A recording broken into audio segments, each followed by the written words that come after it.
जी नाज़रीन, उम्मीद है कि हम आपको हमारा सेगमेंट हदिया अक़ीदत भी पसंद आया होगा। और हम इसके बाद हम जाते हैं हमेशा हिदायत की बात की तरफ, और हिदायत की बात आपके सामने लेकर आते हैं अली भाई। बिस्मिल्लाहिर्रहमानिर्रहीम। हिदायत की बात में नाज़रीन, जैसे कि अक़वाल मासूमीन हम आपको पेश करते हैं, तो आज शुरू करेंगे आज भी नबी करीम सल्लल्लाहु अलैहि वसल्लम की ज़ात गिरामी से। आप फरमाते हैं कि बुख़्ल और ईमान कभी भी किसी बंदे के दिल में एक साथ जमा नहीं हो सकते। सुभान अल्लाह। एक और कौल को आपके साथ शेयर करने की सादत हासिल करूँगा। कौल है जनाब अमीरुल मोमिनीन हज़रत अली इब्न अबी तालिब अलैहिस्सलाम से। आप फरमाते हैं कि हालात की अबतरी में मर्दों के जौहर खुलते हैं और गर्दिश ज़माना से मख्फी सलाहियतें ज़ाहिर होती हैं। क्या खूबसूरत कौल है मौला का। एक और कौल इमाम हसन मुश्तबा अरवाहन अलफ़िदा आपसे शेयर करूँगा। आप फरमाते हैं कि ए बनी आदम, महरमात इलाही से बाज रहो तो आबिद बन जाओगे। अल्लाह की तक़सीम से राज़ी रहो तो बेनियाज हो जाओगे। अपने पड़ोसी से अच्छा सलूक करो तो मुसलमान बन जाओगे। और लोगों के साथ ऐसे रहो जैसे तुम लोगों के साथ रहना चाहते हो तो आदिल बन जाओगे। और आखिरी कौल जो कि सैयद शुहदा इमाम हुसैन अलैहिस्सलाम से है। आप फरमाते हैं कि इस कौम को कभी भी फ़लाह हासिल नहीं हो सकती जिसने खुदा को नाराज़ करके मखलूक की मर्ज़ी ख़रीद ली हो। क्या खूबसूरत कौल है। तमाम अक़वाल ही खूबसूरत हैं, ज़िंदगी के मुख्तलिफ़ शोबों से हैं। कहीं पर किसी पूरी मिल्लत की रहनुमाई है, कहीं इंडिविजुअल इंसान की जो है वो रहनुमाई है। इन तमाम अक़वाल को जिस तरह से हम रोज़ शेयर करते हैं और खुदा ताला की बारगाह में दुआ करते हैं कि इनको हमें अपनी ज़िंदगियों में इसकी एप्लीकेशन करने की हमें जो है सादत नसीब फ़रमाए, इस पे अमल पैरा होने की, इस बेहतरीन रास्तों पर चलने की सादत खुदा हम सबको, आपको, हमको सबको जो है वो नसीब फ़रमाए, ताकि हमारी ज़िंदगियों में एक बेहतरी मुस्बत तब्दीली जो है वो ईजाद हो सके। इसके साथ ही मैं आज अपने सेगमेंट का ख़त्म करता हूँ और चलूँगा सिस्टर सहर की तरफ। जी बहुत शुक्रिया अली भाई आपका। आपने जो आज भी इकबाल सुनाई यकीनन वो बहुत ही कारआमद हैं। अगर उन पर अमल किया जाए तो हमारी ज़िंदगी जो है वो बहुत सही रास्ते पर चल सकती है। अल्लाह ताला हम सबको तौफ़ीक़ अता फ़रमाए कि हम इन अक़वाल पर जो है अमल करने की तौफ़ीक़ अमल कर सकें। जी नाज़रीन, आज हमारा सेगमेंट है घरेलू टोटके, वही दादी माँ वाले टोटके जो आपको मैं अक्सर बताती हूँ। और ये ऐसे टोटके होते हैं जो घर में अक्सर काम आ जाते हैं। और जब हम मैं जैसा कि मैंने पहले भी एक दफ़ा आपको बताया था कि जब घर में बैठे हम लोग कोई और ज़रिया नहीं होता कहीं बाहर जाने का या कोई किसी किस्म की कोई मदद हासिल करने का, तो घर में मौजूद जो चीज़ें होती हैं वो मुख्तलिफ़ किस्म के काम आ जाती हैं और आप सहूलत के साथ जो है उनको इस्तेमाल करके अपने बहुत सारे मसाइल का टेम्प्रेरी हल कह लें वो जो है वो हासिल कर लेते हैं। अगर ब्लड प्रेशर जिन लोगों को, ख़ासतौर पे एशियंस को, तो साउथ एशियन लोगों को तो ब्लड प्रेशर की बहुत ज़्यादा बीमारी पाई जाती है। और अगर ब्लड प्रेशर जो है वो अगर आप नॉर्मल रखना चाहते हैं और चाहते हैं कि आपको दवाई ना खानी पड़े, लेकिन वो तो ज़ाहिर आपके जो जिस तरह से आपके जीपी आपको बताते हैं उस तरह से ही आपको करना पड़ता है। लेकिन अगर आप रोज़ाना सुबह लहसुन के 2 जुए जो हैं और 1 चम्मच 1 चाय का चम्मच शहद खा लेंगे तो आपका ब्लड प्रेशर जो है वो बिल्कुल नॉर्मल रहेगा। लहसुन तो बहुत मशहूर है ब्लड प्रेशर को नॉर्मल रखने के लिए। और ऐसे में अगर साथ आप 1 चाय का चम्मच शहद भी खा लेंगे तो ब्लड प्रेशर आपका बिल्कुल नॉर्मल रहेगा। दांत और मसूड़े जो हैं वो मज़बूत रखने बहुत ज़रूरी हैं, क्योंकि दांत और मसूड़े ऐसी अल्लाह ताला की नेमत है जिसकी मदद से हमारे जो फेस का जो स्ट्रक्चर है वो कायम रहता है, खाने की में मदद मिलती है, हम उसको जो ख़ुराक है उसको चबा सकते हैं। तो इनकी निगहदाश्त जो है वो भी बहुत ज़्यादा ज़रूरी है। ऐसे में अगर आप इनको मज़बूत रखने के लिए, अपने दांतों को और मसूड़ों को मज़बूत रखने के लिए शहद को सिरके में घोल लें और सिरका लीजिए, थोड़ा सा बस सिरका ले लीजिए जिससे आप कुली कर सके और उसमें थोड़ा सा शहद मिला दीजिए, अच्छी तरह से उनको साफ़ कर लें। बेशक इसका टेस्ट जो है वो यकीनन अच्छा नहीं होता, लेकिन आपके मसूड़ों और आपके दांतों के लिए इसकी जो कुलियाँ करने से आपके बहुत ज़्यादा दांत मजबूत रहेंगे और उनमें किसी किस्म की बीमारी जो है वो भी पैदा नहीं होगी। टमाटर जो हैं वो, टमाटर और लीमू कई दफ़ा ऐसा होता है कि ज़्यादा तादाद में ख़रीद लिए जाते हैं और बाद में फिर वो ज़ाहिर है उतने इस्तेमाल में नहीं आते और पड़े पड़े ख़राब होने लगते हैं।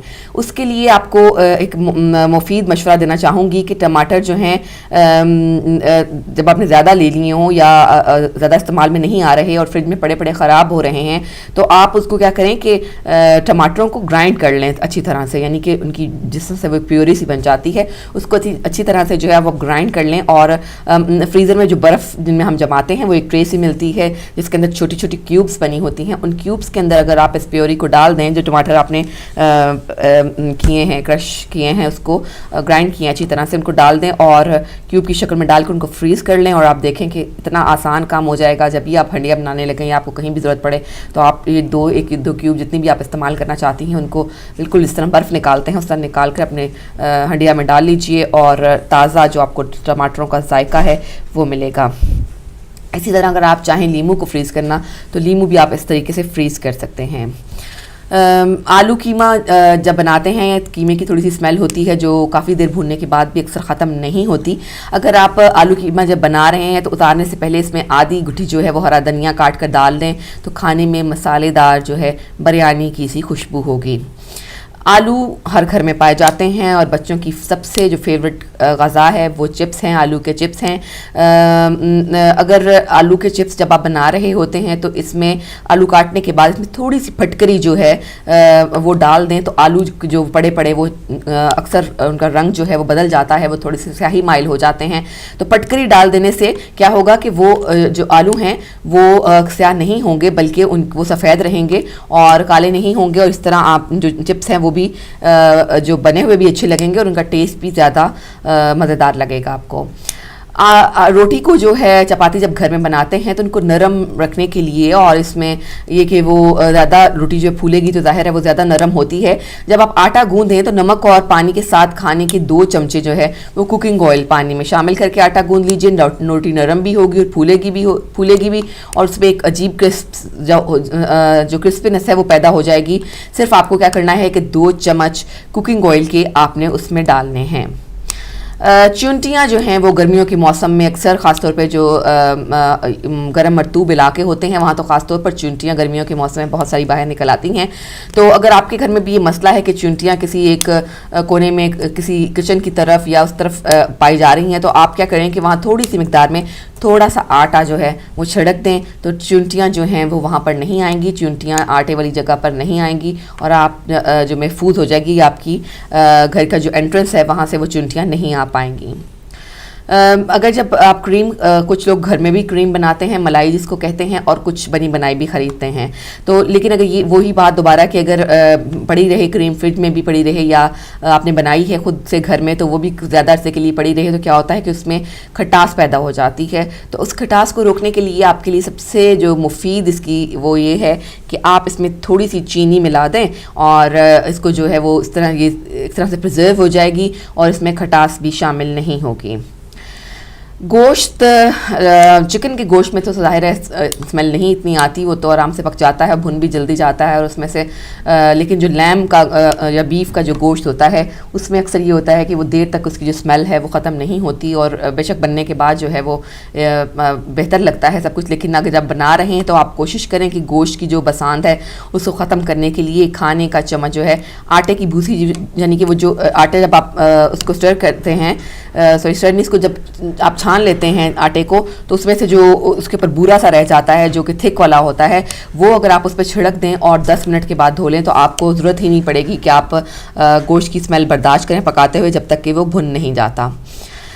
अक्सर ऐसा होता है कि शीशे की चीज़ प्लेट कोई गिलास जो है वो अक्सर टूट जाता है, स्पेशली जब आप किचन में काम कर रही होती हैं ख़वातीन घरों में तो ज़रूर कोई ना कोई चीज़ टूट जाती है। तो ये होता है कि टूटने के बाद इसे किरचियाँ जो हैं वो इकट्ठी करना बहुत मुश्किल हो जाता है और ऑब्वियसली जब आप किरचियाँ इकट्ठी करने की कोशिश करते हैं हाथ से तो हाथ जो है वो ज़ख्मी होने का भी इंदशा होता है।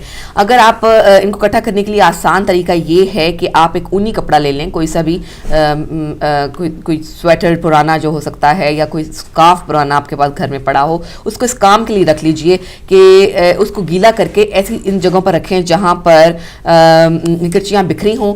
सब बिखरी हुई किरचियाँ जो हैं वो कपड़े पर लग जाएंगी और इस तरह आप उठाकर बआसानी उस कपड़े को धो सकेंगे और किरचियाँ जो हैं वो सिमट जाएंगी। इस तरह आपके हाथ जो हैं वो भी ज़ख्मी होने से बच जाएंगे।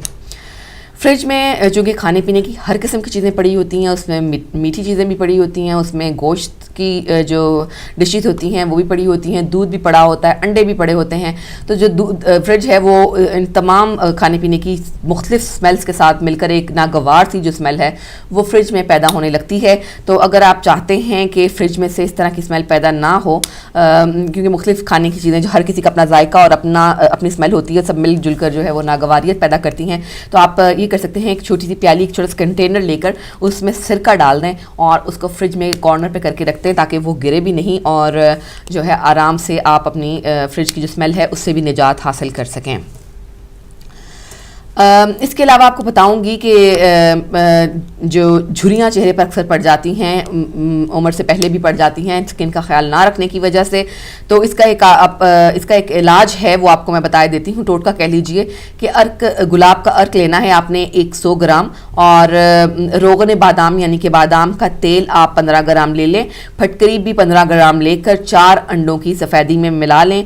सफ़ेदी अंडों की जो है उसमें से जर्दी निकाल लें, 4 अंडे लीजिए, उसमें से जर्दियाँ चारों निकाल दीजिए और फिर सफ़ेदी को लहदा से फेंट लीजिए। उसमें आप अर्के गुलाब डालेंगे, अर्के गुलाब डालेंगे 100 ग्राम, रोगन बादाम यानी कि बादाम का तेल आलमंड ऑयल जो है वो आप 15 ग्राम उसमें डालें, फिर फटकरी लेकर 15 ग्राम उसके अंदर डाल दें। इस मेज़े को गाढ़ा करें, इसको फेंटते जाएं यहाँ तक कि वो पेस्ट या लेस की शक्ल न अख्तियार कर जाए और सोते वक्त इसको एज ए मॉइस्चराइज़र जो है अपने चेहरे पर मालिश करें और लगाकर सो जाएं।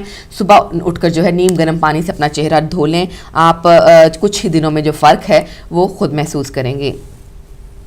चेहरे के जो दाग धब्बे होते हैं वो बाज़ दफ़ा ज़्यादा होते हैं, बाज़ दफ़ा कम होते हैं, बाज़ दफ़ा जो सनबर्न की वजह से पैदा हो जाते हैं, बाज़ दफ़ा जो आपकी स्किन ख़राब हुई होती है पिंपल्स की, एक्ने की वजह से या कोई भी चोट लग जाने की वजह से भी अक्सर दाग धब्बे जो हैं वो पैदा हो जाते हैं। उसके लिए भी एक टोटका आपको बता देती हूँ कि लीमू के छिलके दूध में पीस कर रात को लगाने से, लीमू के छिलके ले लें और उसको पीस लीजिए और फिर दूध में जो उसमें मिला लें, लगाने से बलाई में या इसके अलावा एक और तरीका ये भी है कि आप मलाई या बलाई और क्रीम जो है दूध की उसके अंदर चंद कतरे जो हैं वो लीमू के मिला लें और चेहरे पर लगाएं तो भी आपके दाग धब्बे दूर हो जाएंगे। और अगर आप संतरे के सूखे छिलके जैसे लीमू के सूखे छिलके आपने लिए और उनको पीस कर रात को चेहरे पर लगाया तो फ़र्क पड़ता है। इसी तरह संतरे के या किन्नू के जो सूखे छिलके हैं वो पीस कर लगाकर उपटन बनाकर अपने चेहरे पर लगाएं, आपके चेहरे के तमाम जो दाग धब्बे हैं वो दूर हो जाएंगे।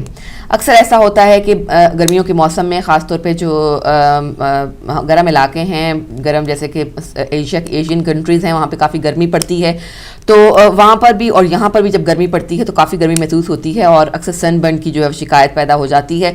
सनबर्न की वजह से जो स्किन की टोन है वो ख़राब हो जाती है। तो अगर आप इसको दूर करना चाहें तो खीरे के रस से दूध में खीरे का रस थोड़े से दूध में मिला लें। खीरे का रस जो है वो आप इस तरह उसको निचोड़ेंगे तो जो है वो खीरे का रस हासिल हो जाएगा आपको।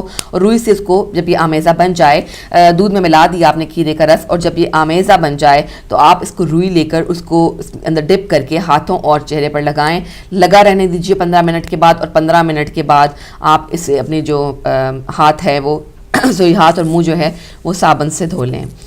जी नाज़रीन, ये थे तो आज दादी अम्मा के कह लीजिए या नानी अम्मा के टोटके कह लीजिए, ये आपको जो मैंने बताया, और ये बहुत मुफीद और कारआमद है। अगर आप इनको आजमाएंगे तो आप यकीनन से फ़ायदा हासिल करेंगे। लेकिन कोई भी ऐसी चीज़ जिससे आपको एलर्जी होती हो या जो आपकी स्किन को सूट ना करती हो, प्लीज़ उसको इस्तेमाल मत करें और उसको दोबारा कोशिश मत करें। अगर आपने एक दफ़ा इस्तेमाल की और आपको उससे अच्छी तरह से अच्छा रिज़ल्ट नहीं मिला तो उसको आइंदा दोबारा इस्तेमाल मत करें, बल्कि अपने GP से सिलसिले में जो है आप रुजू कर सकते हैं। हम जाएंगे एक छोटी सी ब्रेक की तरफ, ब्रेक के बाद वापस आएंगे और अपने प्रोग्राम को अपने फॉर्मेट के मुताबिक जारी रखेंगे। चलते हैं एक छोटी सी ब्रेक की तरफ।